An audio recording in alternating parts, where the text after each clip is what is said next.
एक दिन की बात है जब सूर्यदेव अपनी दूसरी पत्नी छाया को गर्भावस्था के समय जंगल में छोड़कर चले गए। देवी छाया अकेली और असहाय महसूस कर रही थी। जंगल में गहराई से सुनसान वातावरण और आसपास के पशु पक्षी उनके अकेलेपन को और भी बढ़ा रहे थे।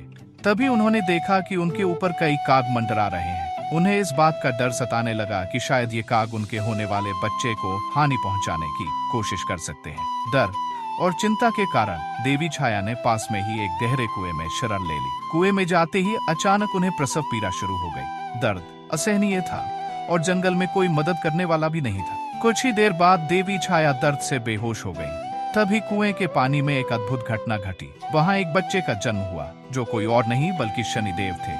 वह अद्भुत बालक पानी में तैरने लगा और कुछ ही क्षणों में वह बच्चे से एक तेजस्वी युवा बन गया। शनि का यह रूप अद्वितीय था। उसने तुरंत अपनी मां की बेहोशी को देखा और कुएं से बाहर निकलने का प्रयास किया। शनिदेव ने अपनी शक्ति से देवी छाया को सुरक्षित कुएं से बाहर निकाला और उन्हें झाड़ियों से कुछ औषधियां लाकर उपचार करना शुरू किया।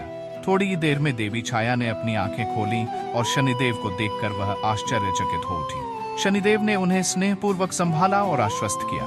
अब शनिदेव अपनी मां के इस अपमान और उपेक्षा का बदला लेने के लिए दृढ़ निश्चय कर चुके थे। वह सूर्यदेव के पास पहुंचे और अपनी काली दृष्टि से उन पर प्रभाव डाला।